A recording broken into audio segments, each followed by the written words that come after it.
Napakainan po na magsaya sapagkat maiksi ang buhay.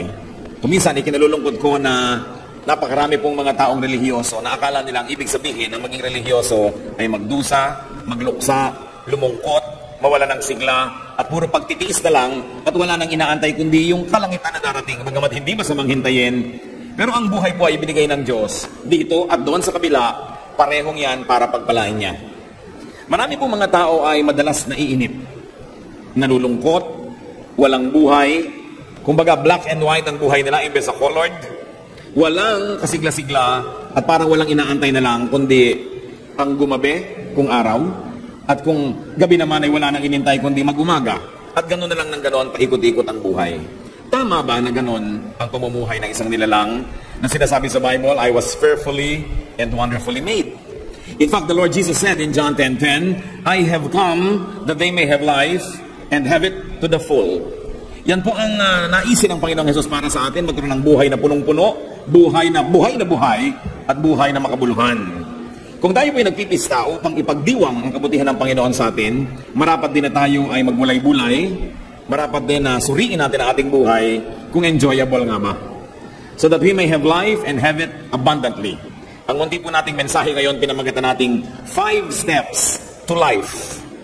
At hindi po ito yung buhay na biological life, hindi ito yung buhay na eternal life, kundi yung buhay na dito sa mundo, bilang mga anak ng Diyos, paano natin na matatamasa yung higit na kahulugan, kulay, at sidhi ng damdamin ng isang buhay na buhay na buhay. Nananalangin kami, Panginoon, para sa isa't isa. Salamat po sa kasiyahan. Panginoon, humihiling kami ng pagpapalang espiritual. Kausapin niyo po kami. Kung may kulang sa aming buhay, kahit man lang kaunti, nawa, isa sa mga pagpapala na maaalala namin ay iminulat mo ang aming mata at binigyan niyo po kami ng hamon upang mabuhay ng punong-puno, masigla at may kahulugan. Kayo po ang isang maging tagapagsalita ngayon, Panginoon.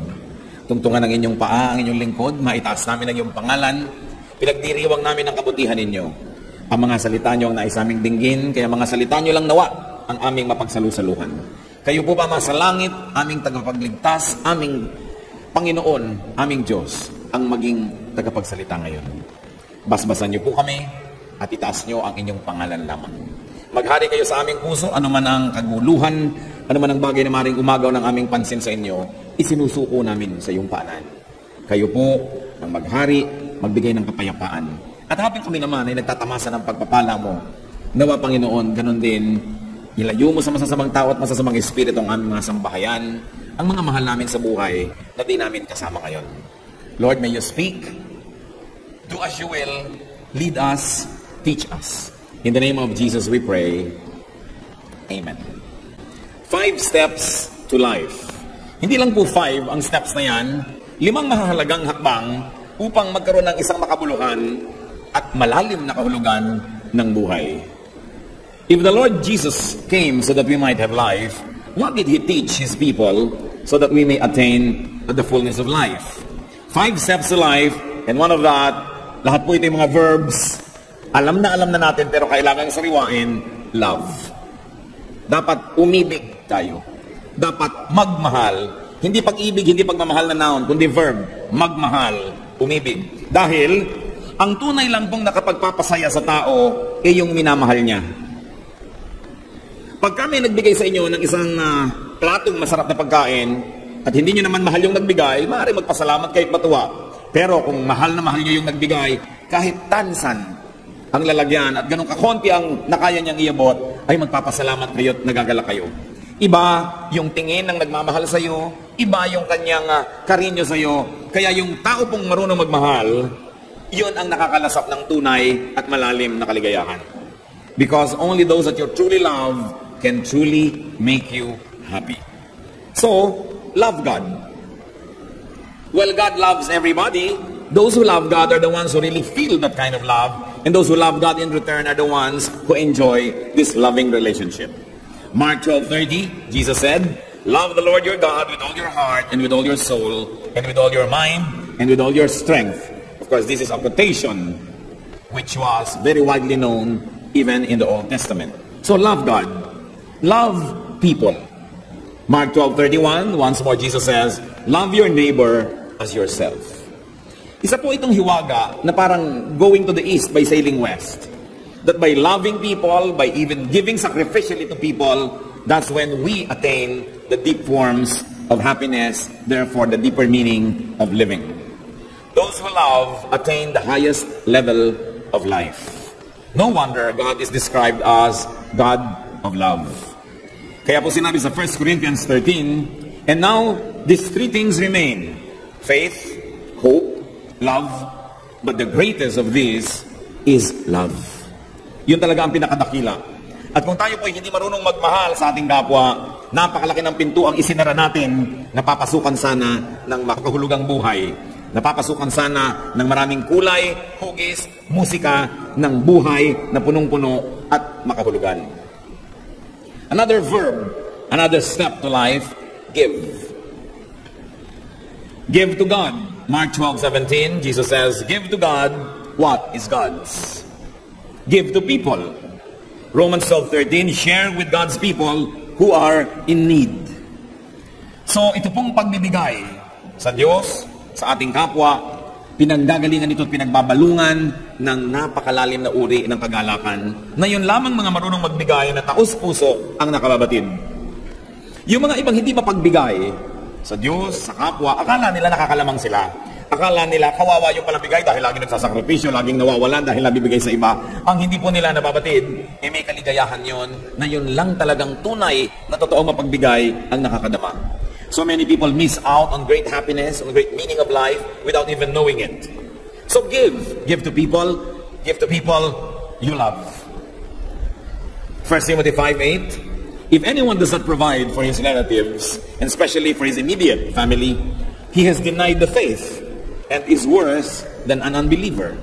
So inaasahan, itinuturo na mamahalin at bibigyan natin ng maaari nating dapat ipagkaloob yung mga mahal natin sa buhay. But then also, we are not limited to that. Give to people you do not love. In fact, probably people you do not even like. Romans 12:20, if your enemy is hungry, feed him. If he is thirsty, give him something to drink. In doing this, you will heap burning coals on his head. Akala nung iba, sa paggawa ng mabuti, doon sa hindi gumagawa ng mabuti sa atin, doon sa mga kumakalaban sa atin, sabi, you will heap burning coals on his head. Na parang nilagyan mo ng baga na nag-aapoy at napakainit ang kanyang tuktok at tuloy nahirapan siya at naparusahan mo. Subalit kung titingnan po natin yung cultural significance ng kasabihang ito, sa Israel po noon, ang lahat ng bahay dapat ay may apoy. Hindi dapat namamatay ang apoy dahil kung magluluto ka, wala namang posporo, hindi uso yon. At hindi dapat namamatayan ng apoy, maski man lamang ilawan sa gabi, sapagkat ayaw nila ng madilim. Ngayon, kung namatay ang apoy, at nawala ng apoy ang isang bahay, anong gagawin niya? Kakatok siya sa bahay-bahay, hihingi siya ng uling, o kaya ay ng baga na mainit, para maiuwi niya sa kanila, at yun ang pagsimula ng apoy niya na gagawin sa kanilang kalan. Kaya sabi, ang pagbibigay, maging doon sa iyong kaaway, ay parang ganito, you heap burning coals on people's head, not to torture them because you put the coal on a pot. Inilalagay naman niya sa isang palayok o isang sisidlan, kundi binibigyan mo siya muli ng pag-asa. Binibigyan mo sila ng tulong at binibigyan mo siya ng muling kahulugan ng buhay. At kung taglamig, ay binibigyan mo ng init ang kanyang buong tahanan. So hindi ito para manadista, kundi para tunay na maging matulungin. So we give to people that we love and we give to people that we do not love. Yun pong pagkakamal, pag-iingat at pag-iimpok para lang sa sarili. At akala niya, pag hindi siya nagbibigay at sinasarili niya ang kanyang pera, ang kanyang pagkain, ang kanyang kotse, ang kanyang bahay, akala niya lamang siya noon. Ang hindi niya alam, siyang nawawalan. Because hoarding and keeping can be uncomfortable. Hoarding can be painful and even unhealthy. Ang katawan nga po natin, kailangan mag-discharge ng mga bodily wastes. Because when you do not discharge and you do not pass it on and let it pass out, what happens? You get poisoned. Kaya sabi sa Luke 12:15, watch out, be on your guard against all kinds of greed. A man's life does not consist in the abundance of his possessions. Hindi nasusukat ang buhay sa dami ng iyong itinago, sa dami ng iyong inimpok, at sa dami ng iyong sinasarili, bagamat may nangangailangan, lalo pangat mahal mo sa buhay, at kahit pa nga matatawag na kaaway mo, ay sinasabing huwag pa rin pagdamutan. Hebrews 13:16, do not forget to do good and to share with others, for with such sacrifices, God is pleased. At kung natuwa po ang Panginoon sa ating mga sakripisyo, sa pagbibigay sa ating kapwa, mahal man natin o hindi, mabuti man sa atin o hindi, mayroong magandang nangyayari. Natutuwa ang Diyos. At kung siya'y natutuwa, siya'y nagbo-blow out. Kung siya'y natutuwa, siya'y nagpapagaling. Siya ay nagbibigay ng mas marami pang pagpapala. Kaya yung mga nagiging makasarili, akala nila sa pagsusolo nila sa kanilang mga tinatangkilik at blessing, ay sila ay nakakalamang na hindi nila alam na nawawalan sila ng buhay dahil nawawala ang kagalakan ng Panginoon para sa kanila. At pagka hindi nagagalak sa iyo ang Panginoon, napakalaking kalugihan ang ganyang kalagayan. Bodily wastes must be taken out. That's why biologically and our biological processes, even moving one's bowels, urinating, perspiring, sometimes even the scandalous burping and the releasing of gases can be such a pleasure.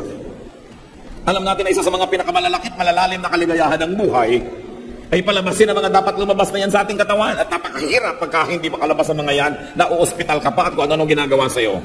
So letting go, giving up, giving, make life wonderful. Because when you take, you must give. And we take blessings from the Lord every day, so we must give blessings to others every day. In much greater way, giving rewards the giver. Yun pa lang pong pagbibigay, gantimpala na sa nagbigay, sapagkat kung taos-puso yon, may kagalakan siya. Mayroong isang uri ng kagalakan na ilang mapagbigay ang nakakadama. So we must discover or rediscover life in giving. Hindi tayo padadala sa turo ng sanlibutan na be wise, think of yourself, be selfish, dahil mawawala yung napakalaking pagpapala na tanging sa pagbibigay lamang natin nalalasap. Kaya ang conclusion sa Acts 20:35, it is more blessed to give than to receive. And this is not only to condition people so that they will continuously sacrificially give, but it is written because it is true. It is more blessed to give than to receive. Pangatlong hakbang ko, to have a full life, forgive. Magpatawad. Forgiving is letting go of toxins, of unhelpful and destructive energies. Dahil po, mga kapatid, tao tayo. Magkakamali tayo, magkukulang. Ganon din ang lahat ng mga mahal natin sa buhay. Ganon din ang mga pinapahalagahan natin, maging ating kabiyak, anak, magulang, kapatid, pinsan, kaibigan, kapitbahay, kapwa manggagawa. Darating at darating ang panahon, kung hindi pa dumarating, magkukulang yan sa atin. Magkakasala, magkakamali. Sapagkat lahat ng tao ay magkakamali at magkukulang, magiging miserable ang buhay ng lahat, liban na lang, matuto tayong magpatawad. You can never ask perfection from people around you. They will be short of your expectation. They will probably commit errors intentionally or unintentionally. So who is a happy person? A happy person is not the one who is never offended by anybody, because there will always be people who will offend us. A happy person is a person who knows how to forgive. Kung gagawin po nating pamantayan para maging masaya, yung walang nakakamali laban sa atin, magiging miserable tayo dahil laging may magkakamali. So sino ang masaya? Yun lang marunong magpatawad. Yung tinatanggap niya na magkakamali at magkakamali, magkukulang ang kapwa. At lalo't nangyari na at tapos na, ano pang gagawin natin? Alam naman, magmukmuk na lang tayo buong buhay, magtanim ka ng sama ng loob habang buhay, at huwag mong kausapin ng dating mahal mo buong buhay. The way to have life is to forgive. The only way to keep on living is to forgive. Because if you're going to be a prisoner of other people's errors against you, you will never be happy. The only way to transcend and to deal with the shortcomings of people around us is by forgiving them. Kung sa pagpapatawad po kayo aasa, hawak nyo sa kamay nyo ang inyong kaligayahan kasi kayo ang magpapatawad. Pero kung iaasa nyo na perfect sila at pag nagkakamali sila, magagalit kayo, magiging malungkot kayo dahil walang perfect. So magpatawad. Colossians 3:13-14, bear with each other and forgive whatever grievance you may have against one another. Forgive as the Lord forgave you. And over all these virtues, put on love, which binds them all together in perfect unity. Kaya talagang tama yung sabi ng isang awit, pag-ibig lang ang susi ng lahat. Kung tayo iibig, magmamahal, kakambal ang pagpapatawad. Kaya pag may ikinakasal po ako, madalas sinasabi ko, huwag lang kayong magsumpaan na magmamahalan. Magsumpaan din kayong magpapatawaran. Dahil baka nga hindi pa natatapos yung wedding ceremony, nagkakainisan na kayo. Pero habang kayo'y nagpapatawad, tuloy ang inyong pagiging mag-asawa. Kahit may nagkakamali, parehong nagkamali, pag nagpapatawad, tuloy. Sino po ang hindi nakakatuloy na relasyon? Yung hindi nagpapatawad. Pero pare-pareho lang na-offend, pare-pareho lang nadedesmaya, pare-pareho lang kung minsan nabibigo. Very important. Pang-apat po na hakbang para magkaroon ng sigla ang ating buhay, verb pa rin, fight. Not with your spouse, not with your parents, not with your brothers and sisters. Fight. Dedicate yourself to a great warfare. Dedicate yourself to wholesome, good, and sacred warfare. In other words, brothers and sisters, be at war with something bad. Go to war for something good. Isa po na naobserbahan ko sa buhay, yung mga taong pag tinanong mo, kumusta po? Eto, tinatamad. Eto, walang sigla. Eto, walang magawa. Itong mga taong to, walang giyera sa buhay. Kaya mahalaga may giyera kayo sa buhay. Even God is at war with evil. So the people of God must be at war. We must be at war with something bad. And we should go to war for something good. So dapat meron po tayong cause. Meron kayong isang adhikain. Meron kayong sinasalihang isang movement o isang bagay na nais baguhin ang mundo, ang buhay o mga aspeto ng buhay. Like, gusto nyo bang masugpo? Halimbawa, yung pagtitinda ng sigarilyo sa mga kabataan. Gusto nyo bang masugpo ang pagtitinda ng drugs sa kahit kanino man? Isang cause yan. Gusto niyo bang linisin ang lahat ng ilog ng Pilipinas? Linisin ang Laguna de Bae? O kaya linisin ang ilog Pasig? Gusto niyo ba na arugain ang mga taong lansangan? O kaya ay wakasan ang trafficking of children and women? O kaya ay wakasan ang pagkalbo at walang habas sa pagsira sa ating kalikasan? Dapat may giyera kayo sa buhay. Kasi kung wala kayong giyera, araw-araw nagtataka kayo kung ba't kayo buhay. Dedicate yourself to a cause higher than yourself. Dedicate yourself to a cause higher than your daily existence. Ang buhay niyo po ba ay pumunta na sa level na araw-araw, ang iniisip niyo lang, ano kaya ang maiulam natin ngayong araw na to? Pagdating sa bahay, ano ang ulam? Ano kaya ang lulutuin natin ngayon? Pag yun na lang ng yun ang inyong iniisip, ibig sabihin wala na kayong giyerang mas malaki pa kaysa sa inyong pang-araw-araw na buhay. At mag-uumpisa na kayo na tamarin, humina, mawala ng sigla. Kita niyo po ang mga giyera ni Paul, Philippians 3:8. What is more, I consider everything a loss compared to the surpassing greatness of knowing Christ Jesus my Lord, for whose sake I have lost all things. I consider them rubbish, that I may gain Christ. So pumili siya ng giyera niya. Anong giyera niya? To know the glory of Jesus. Ano po ang giyera niya sa buhay, mga kapatid? To share the gospel, magandang giyera yan.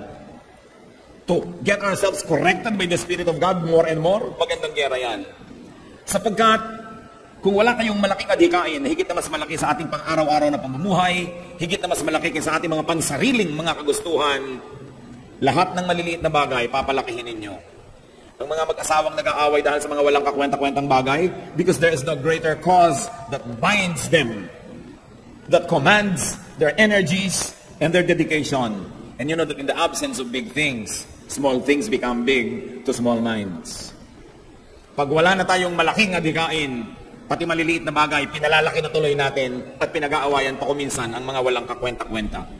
Life is not in being a slave of the insignificant. Hindi tayo dapat maging alipin ng mga walang kwenta, ng mga maliliit na bagay. Life is in keeping small things small. Kaya kailangan natin ng perspective. Kailangan merong malaking cause. Katulad na lang ng mga Kristiyano, ang cause natin, to win the world for Christ. So dapat marunong tayo magpasensyahan, magpatawaran at magtanggapan sa isa't isa kahit hindi tayo lagi nag-agree sa ating mga theology dahil may mas malaking cause to win the world for Christ.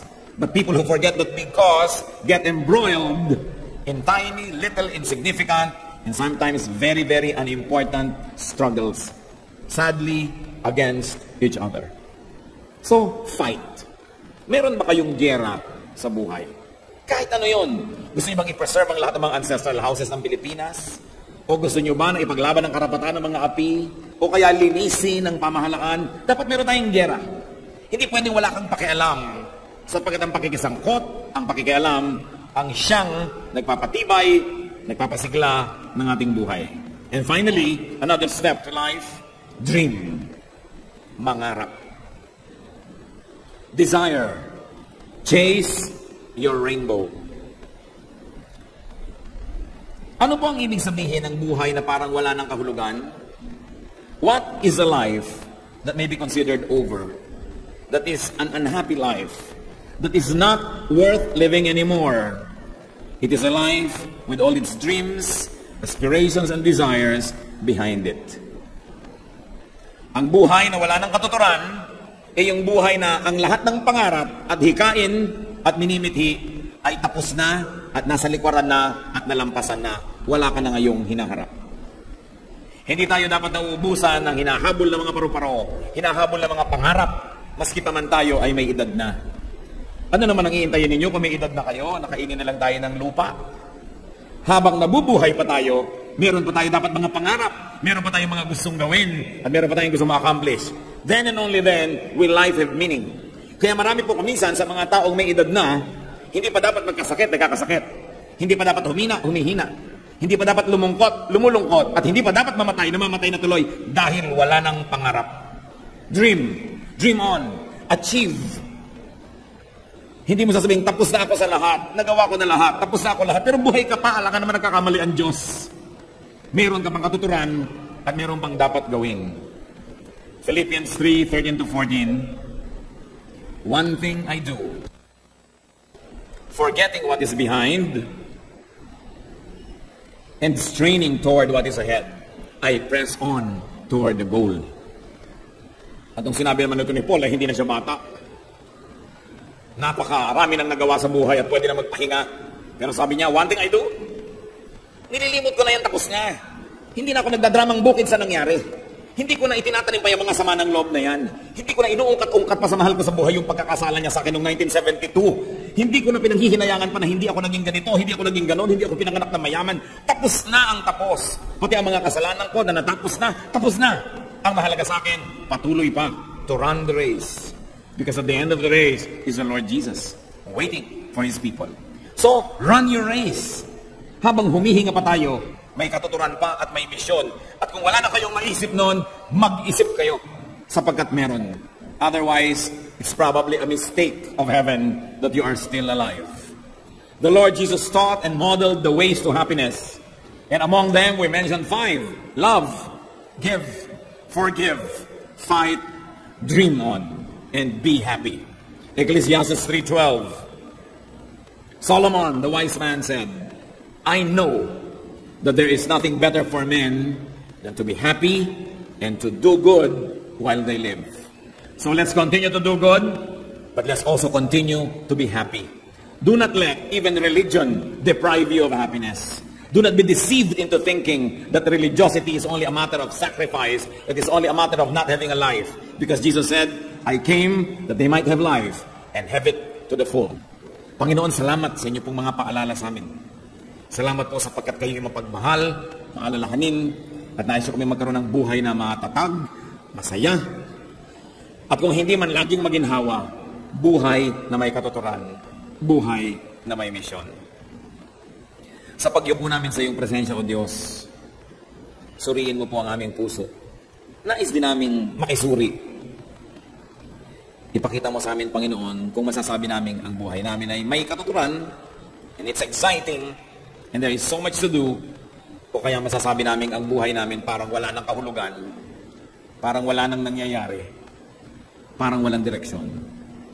Kung kayo, kapatid, kabilang doon sa pangalawang grupo, na masasabi niyong parang wala na akong direksyon, hindi ko malaman ang gagawin ko, parang walang excitement ang buhay, nais kong manalangin para sa inyo.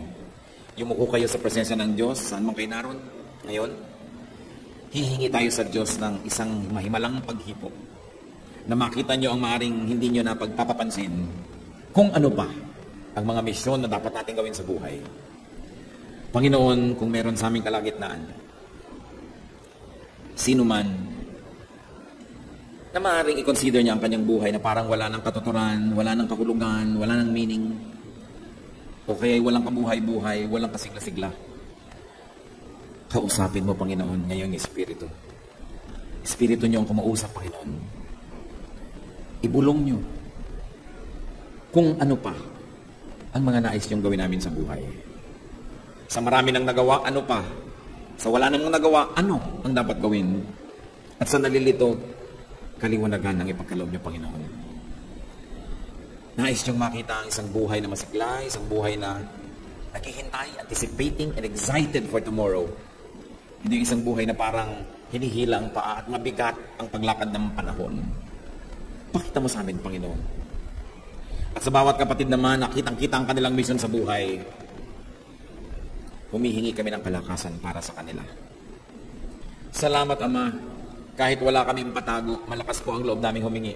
Dahil Ama namin kayo. Dahil mahal nyo kami. At dahil sa inyong mga pangako.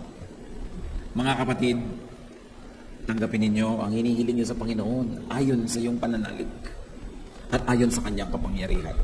Sumagana nawa ang pagpapala ng Diyos sa inyong buhay. Amang Diyos, aming tagalikha, salamat po sa ngalan ng aming Panginoong Hesus.